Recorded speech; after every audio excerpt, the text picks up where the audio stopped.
employer at the end of the year. So during the year you're getting your pay, you're only getting your pay stub, which shows how much money you earned during that pay period and how much withholding was done. However, in February of the year after the December 31st, your employer will give you a form which is T4 form, and on that form it will be your total amount of income earned from employment as well as total amount of taxes that was sent by your employer to the government.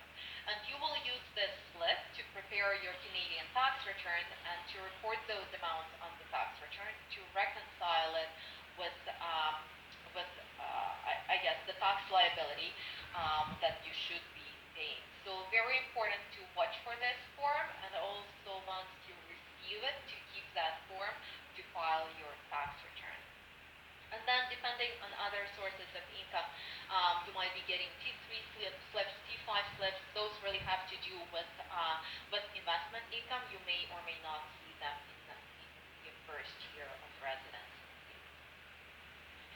I talked about employer taking income taxes from your pay when you're earning your income. I also want to point out two other deductions that are mandatory deductions that you're going to see taken out from your pay. So one of those is Canada Pension Plan Contribution, or CPP. This is really a contribution into Canadian Social Security system. So once you retire, if you made the contribution into the system, you're eligible to claim benefits as your retirement under the Canadian Social Security plan. With respect to making contributions into CPP, both employer and employee, or you, have to make those contributions every year. And the contributions are capped at $58,700. What that means, that let's say you're earning $60,000, you will be making contributions only on $58,700. So anything above that income threshold does not get additional contributions into Social Security system and does not provide any additional benefit to you upon retirement. For 2020 tax year, the maximum CPP amount is $2,898. And again, not the entire amount is taken from your pay right away. It is taken in small portions. It's being prorated based on how much income you earn each pay period until you get to $58,000. If you're earning less than $58,000, then you will not pay the entire $2,898 during 2020. You will pay a reduced amount that will be, again, prorated based on how much you have earned. This is a mandatory withholding, as I said, so the only way to avoid it would be if you are making contributions into Social Security system of a different country, which is rarely the case once you come to Canada. But if for any reason you're still making contributions into foreign Social Security plans, you can file a certificate of coverage and then not have to make contributions into Canadian system. Another withholding or another tax deduction that you will see on your payslip is with respect to employment insurance benefits, or EI. And these are the contributions that are made into EI system. So in the event if you lose your job and while you are looking for that other job and you're unemployed, you can get financial support from Canadian EI system. And again, there is an income threshold here as well. So it's only first 54,200 that are subject to EI contribution. Anything above that is not going to be subject to EI withholding. Both employer and employee are required to make contributions into system. However, here employee makes a much lower contribution than the employer. So in 2020, the maximum amount that you can contribute is $856.36, and that employer will contribute $1198.90. Again, it's a mandatory contribution, and the only way that you can avoid it is if you are contributing into unemployment system of a different country. So usually it does not happen too often. Let's talk a little bit about deductions and how to arrive at taxable income.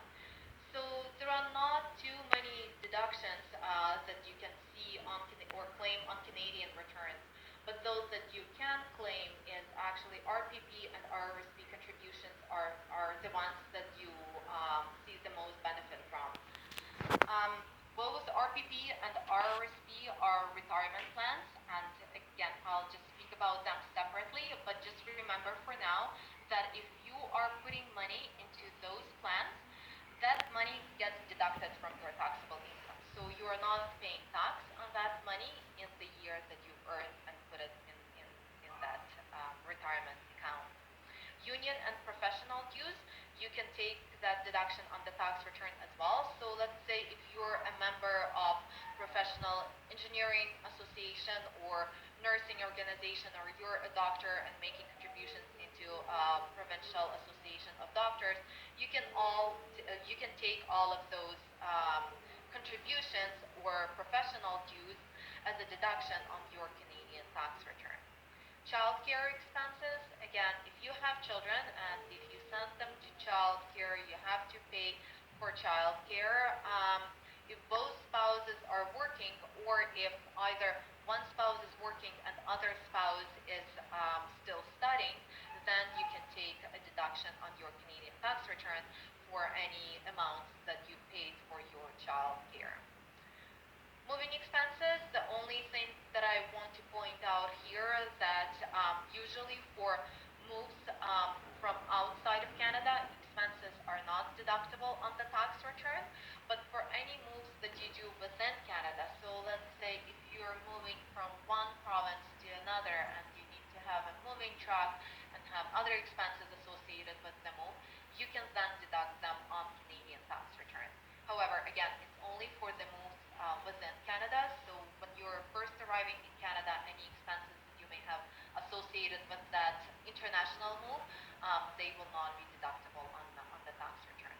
And carrying charges, finally, those are really your investment expenses. So let's say if you're borrowing money and paying interest on that money in order to make an investment, you can take that as a deduction on your Canadian tax return. Other deductions that you may or may not see that I just want to point out have to do with stock option deduction. So stock options are sometimes some employers compensate their employees by issuing equity in their company as opposed to paying, or in addition to paying your salary. So that equity will be considered Canadian taxable income. However, it's taxed in the same way as capital gains. So only 50% will be taxed after you take this stock option deduction. Non-capital losses or business losses can be deducted on Canadian tax return, and capital losses that I talked about capital gains before, but capital losses, what happens if you sell an investment asset at a loss? What happens with respect to those? If you do not have sufficient income in the year that it happens, you can carry those losses back 3 years, or you can carry them forward indefinitely. So those do not get lost, and you can still claim them on your Canadian tax return. So remember how I talked about arriving at taxable income and then applying different tax rates to different tax brackets and arriving at your tax liability. And then once you have the tax liability, you can take further tax credit if you fit into any of the categories listed here. So the way the tax credits work, the credit is being awarded on your tax return, but it's only 15% of that credit that you get a deduction against your actual tax liability on the return. So what this is saying, let's look at basic personal amount. In Canada, you can earn the first $13,229 before you really become taxable. And I'm looking at federal credits right now. Each province has matching provincial credit as well. But let's just for simplicity focus on federal credit. So you can claim those $13. Each individual can claim it. You don't need to establish any eligibility criteria. You can claim it on your tax return in computing your final tax liability. I'll skip to third point, which is spousal credit. So if you have a spouse who is not working, or if you do not have a spouse but you have a dependent child, you can claim the same amount for that second individual in your family. So let's say if only one person is working in the family, you can claim a credit for 26 um, um, $1,000 just in terms of claiming your basic exemptions. And then there are additional credits based on your age, based on whether any dependents have any disabilities. Canada Employment Credit, again, anybody who is working in Canada is eligible for that credit. You don't need to do anything to meet the eligibility criteria. And then CPP and DI contributions, those credits are actually based on the withholding that was done from your wages. So all of those are automatically assessed on your tax return at the time of filing. There is no additional application needed. And this slide just shows, again, some other additional credits, whether it's with respect to earning pension income, whether you have caregiver or disability amounts. With respect to those, I would like to say that you cannot claim both of them. You can usually claim either caregiver amount or disability amount. And those relate to if you have a family member who has a disability and you either have additional medical expenses or you actually need to hire a caregiver to assist you with taking care of them, then you're eligible for one of those credits. If you go back to school, or if a member of your family goes back to school and you take a student loan under provincial programs, the interest paid on qualified student loans gets a credit on the tax return, as well as tuition and education amounts. What's important to know about tuition and education amounts, it's not only for yourself, you can also take that credit for your spouse or for your children. So let's say you're working and your spouse has zero income, but she's going to school and has to pay tuition. You can actually claim that tuition for your spouse or your child on your tax return against your taxable income. And then medical expenses, again, I mentioned that each province has a provincial health care coverage. However, there can be some expenses that are not covered by the province. So let's say dental expenses are frequently not covered by provincial plans. Depending on the province and your age and other circumstances, some of the prescription drugs can or cannot be covered. And all of those qualify as medical expenses that can be claimed as a credit on your tax return if they exceed 3% of your net income. And then finally, charitable donations. So with respect to charitable donations, if you make a contribution, if you give money to any charity, they should issue a receipt to you with a charitable number, and you will keep that receipt to claim a credit on your Canadian tax return. So again, some benefit for contributing into good causes. The only thing that I would like to point out with respect to foreign tax credits is, to the extent that you are required to pay taxes in any other country outside of Canada, there should never be a tax of double taxation, because Canada will provide you a credit for taxes paid to foreign countries. So even though you might be reporting the same type of income, you will not be double taxed if you have already paid taxes on it somewhere else. And deductions and credits during part-year residency. So again, in the year of arrival, you may not necessarily claim the full amount of all of those credits that I have discussed, because they will be prorated for the days that you were physically present in Canada. So let's say if you only lived in Canada for 3 months of the year, you are not going to get the entire $13,000 credit and the basic exemption. You will get only 3/12 of that amount as your basic exemption amount. The only exception to that rule is if you had zero income prior to coming to the country. So if more than 90% of your income for the entire year was earned in Canada, you will still be eligible to full amount of credits that we have just discussed. for medical expenses, charitable donations, tuition, EI, and CPP. Those will be eligible in full if they were paid while you live in Canada. So there will be no proration with respect to those. You're still getting the full amount. So when does the tax return have to be filed? So in Canada, we do operate on a calendar year. So the tax year runs from January 1st until December 31st, and you have to file your Canadian return by April 30th. There is no extension available for filing of the return, and if there is any taxes due, so if you have additional tax to pay to the government, it absolutely has to be paid by April 30th in order to avoid any penalties of interest.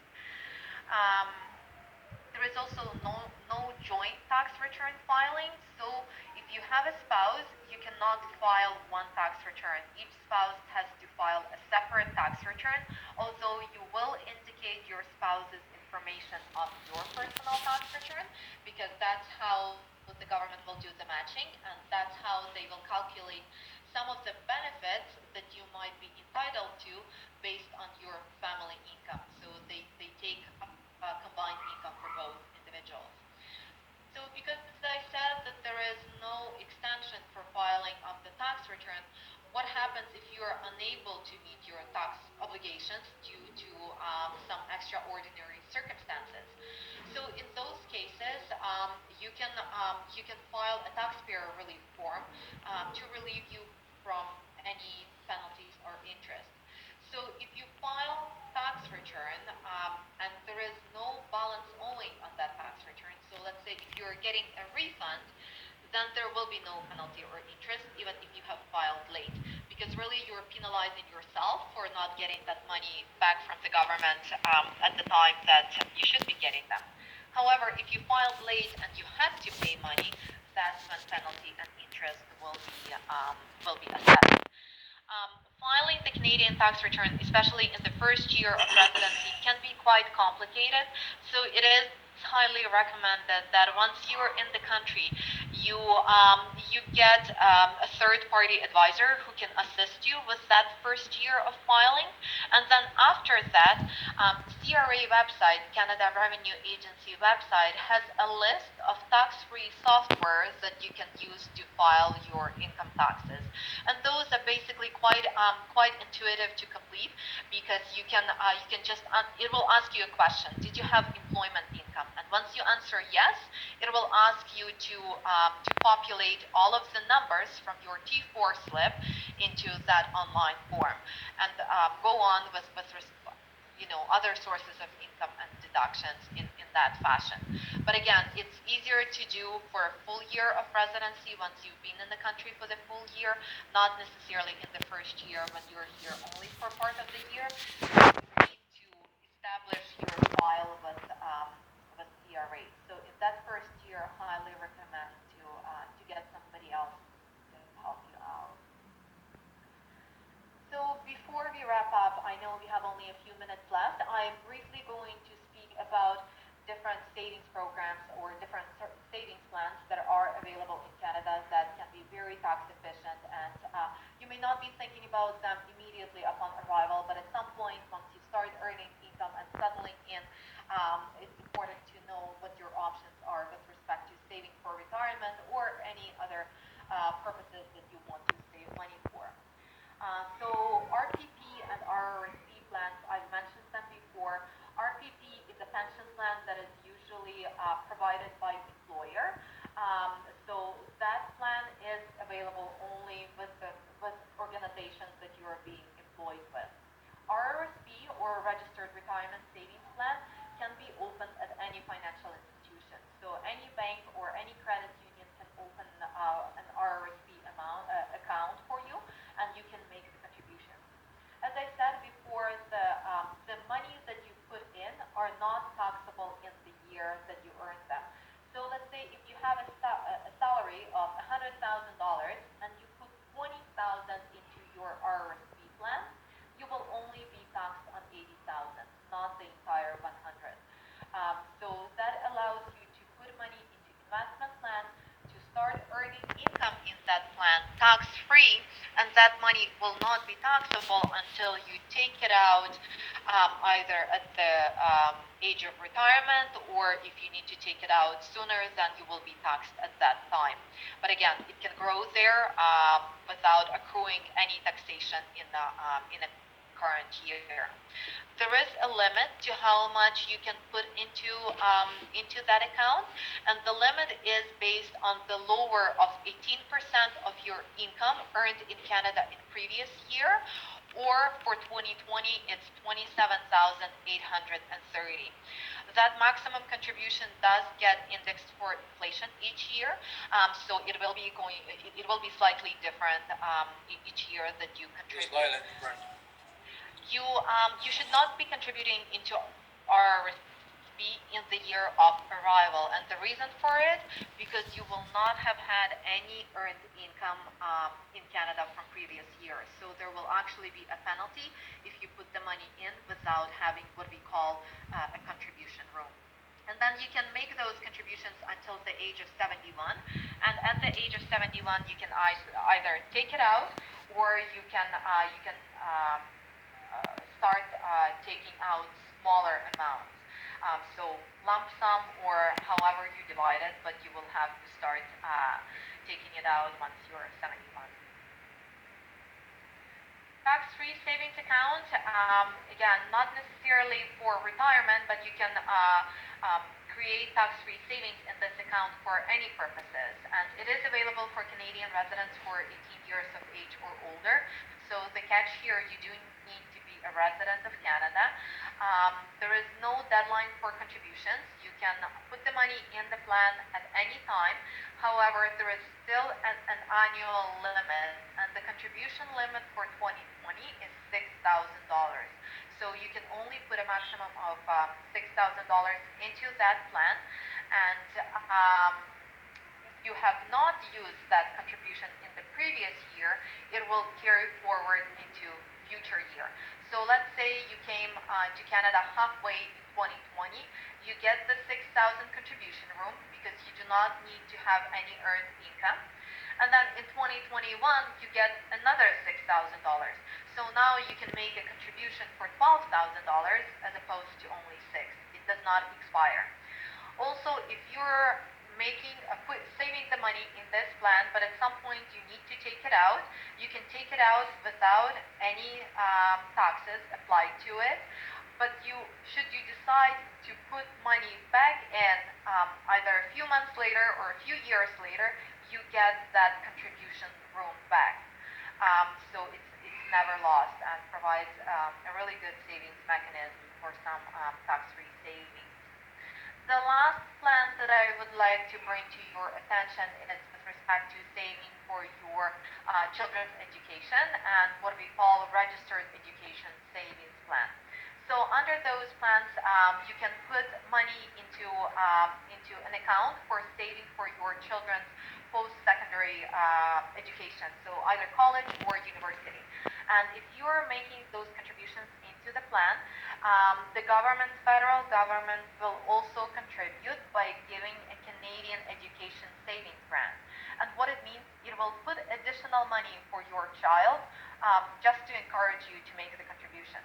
Currently, you can put a maximum of $2,500 per child in the plan per year, and the government will give you additional $500.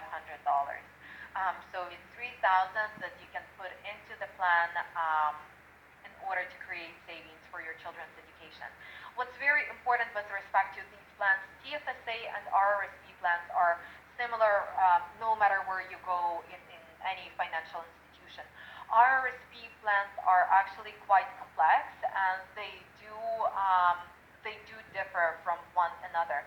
So it is important to do your homework and to ask all of the questions before opening a plan with a certain provider. And the reason for it is that there are frequently upfront costs or management costs in those plans. There may also be limitations with respect to how you can take the money out. For example, some plans will allow for your children to study in Canada as well as outside of Canada. Other plans will be restricted only to studying in Canada. Also, the length of education. Some plans will issue the money to your child as long as they complete a certificate program, which can be as short as 3 months. Other programs will say that you need to have your child enrolled in post-secondary education for at least a year or 2 years. So important to know all of those details before you decide on investing in our ESP. And finally, before I conclude the notice of assessment, what is this? So notice of assessment is basically a document issued by Canada Revenue Agency after you have filed your tax return. So once your tax return is completed and it's submitted to CRA, they reviewed your return, and in most cases, ideally, they will say we have agreed with how you filed your tax return, and this completes your obligation for the year. In some cases, they may ask you for additional information, and in those cases, you do have to respond to them and provide that additional information.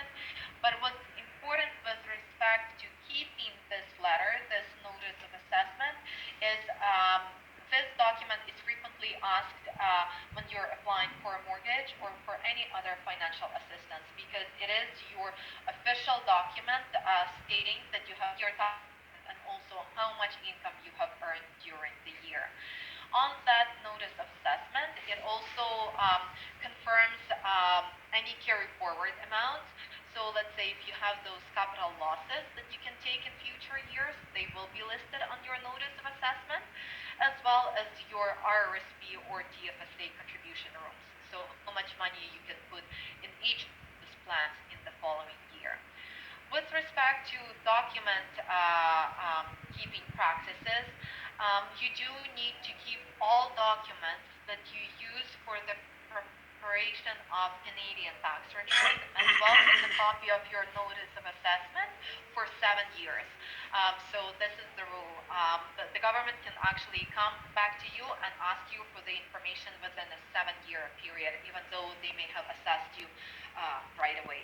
So important to keep all supporting documents for a 7-year period. This really concludes our presentation. I don't know if anybody has any questions with respect to what was discussed. On this slide, you see a link to Canada Revenue Agency website. A lot of this information is available on CRA website. There is additional section dealing with newcomers to Canada, discussing a lot of the topics that I talked about today. Feel free to explore the website and use as your first reference point. However, if you do have any questions related to your particular situation or anything that has not been discussed today, or maybe you need additional detail on, my contact information will be provided with the slide deck. So please feel free to reach out either by email or phone, and I can help you out with those. But with that, I thank you for your attention today and would like to open it up for questions.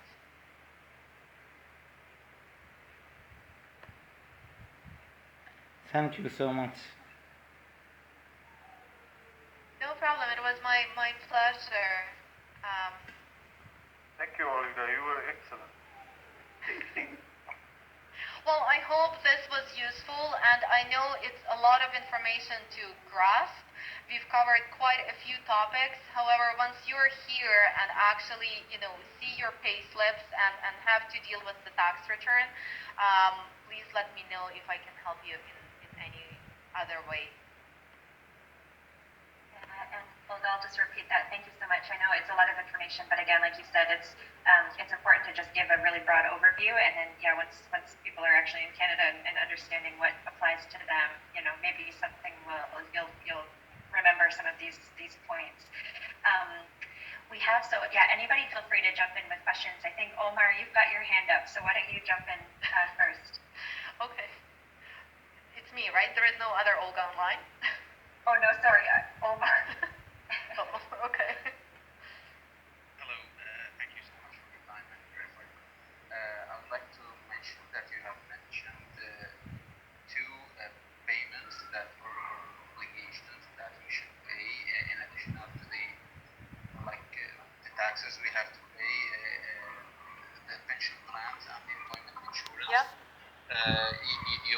that pension plan, we have to pay like 2,800. Yes. Do we have to pay it on a yearly basis? And is this a lump sum fees or a lump sum amount? So no, it's actually it's the maximum amount that you can pay during the year, but that payment is done through your withholding at the time you're receiving your paycheck. So in Canada, you can receive your paycheck either weekly, bi-weekly, or monthly. So every time your employer is going to pay you, they're going to take a portion of your pay and allocate it to those CPP or EI contributions. So you will not have to pay the lump sum amount all together at the end of the year.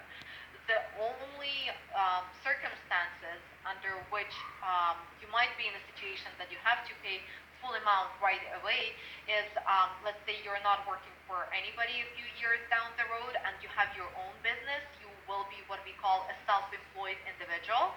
So in that case, you will have to pay the full amount when you file the tax return at the end of the year.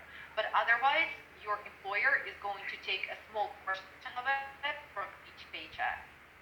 And so you are saying that if I have to pay like 30% taxes in total, then I'll have to add 3,000 on the 3,500 each year. So yes, those CPP and EI contributions are in addition of the tax brackets or tax rates that were shown on the slides. Yes. It's an additional amount in addition to your income tax.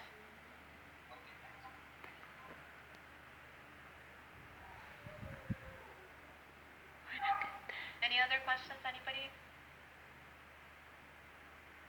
Just checking. First, can you hear me? Yes, yeah, I can. Okay. I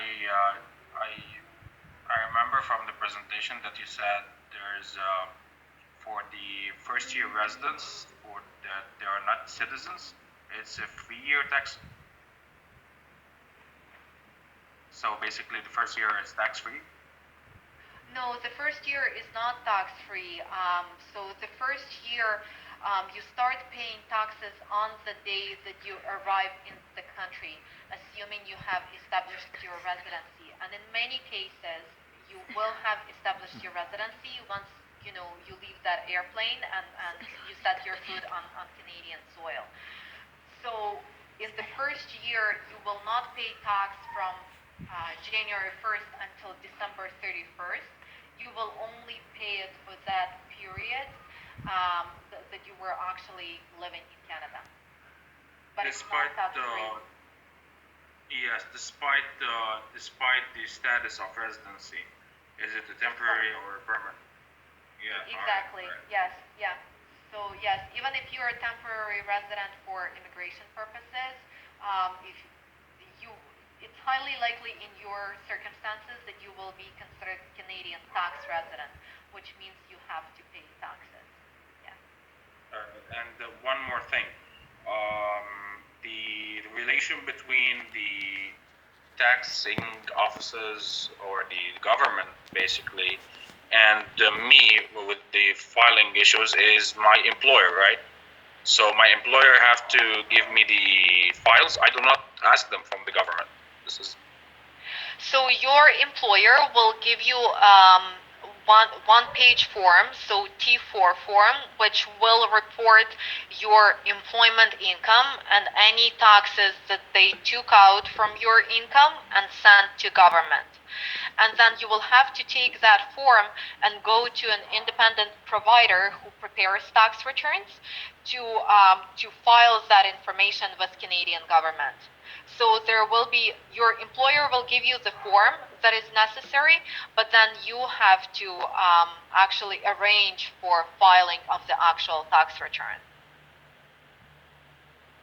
It will not be done. All right. Your personal income tax return is not going to be done by your employer. No. okay. I see.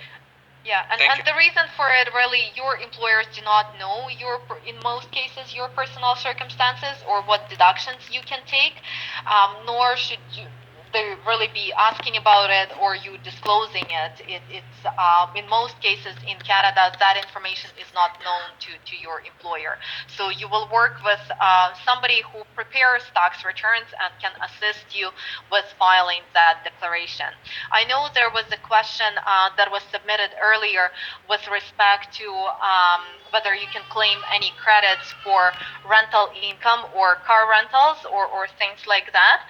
So with respect to car rental, absolutely not. However, if you're living in an apartment or a house and you pay rent, depending in which province you are, you should provide that information to the tax preparer because you might be eligible for some additional benefits from the government just based on the amount of rent that you paid during the year. So just remember to provide that information to whoever assists you with preparing the tax return.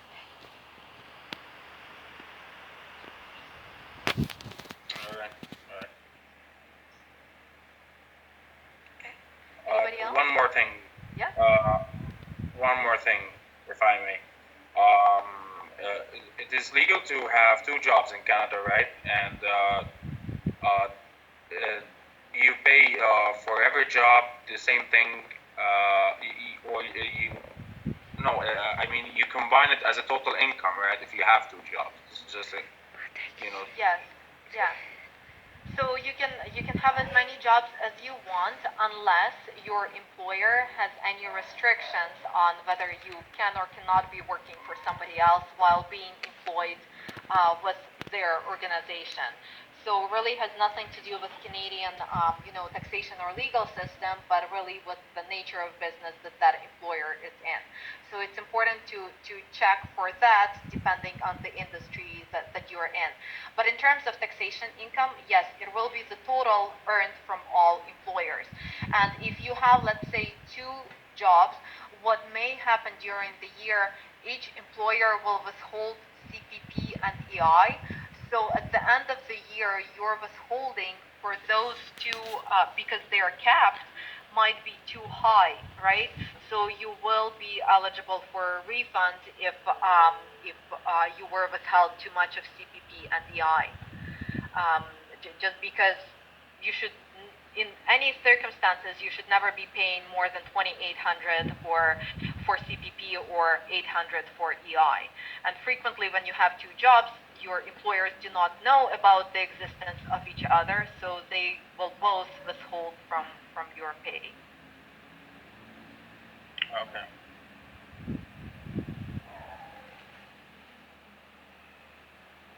Okay. Do you have any other questions?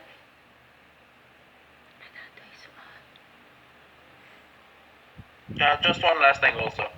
Can I? Sure. Sorry, Yeah. I asked a lot of questions. That's okay. Yeah, I didn't follow the part with if there's the spouse is also working, like you're married. You file in the same file, or everyone file his own papers. Everybody files their separate papers. However, on your paper, on your tax declaration, you will indicate your spouse's name and her social insurance number, and your spouse will do the same on hers. So you file separately, but then when CRA gets your individual documents, they will match it and they will take combined family income to establish your eligibility for different benefits programs. So it's two separate filings. Even if spouse has zero income, she will file a tax declaration showing zero income, and then the government will combine the two and provide the assessment for benefits.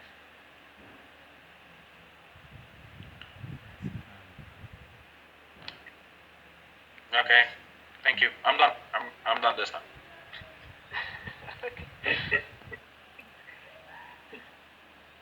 Well, if there are no other questions, I really appreciate everybody's attention and participation in the session. I do apologize we went a little bit over time, but I hope it was useful. And again, we will share the slides with you. And to the extent that you have any questions, or actually if you have any feedback on what was useful, what was not useful, or how we can make those sessions more beneficial to any future participants, please let us know, and we'll definitely take it into account for any future sessions. So thank you, everyone. Thank you, dear. Thank you. Olga. Thank you. Thank you for Thank you so much, Olga. Thank you Thank you so so much. much. Thank you very much. Good night. Bye, everyone. Great seeing you all. We'll be in touch. Okay. Bye, everyone. Hi, hi. Bye bye.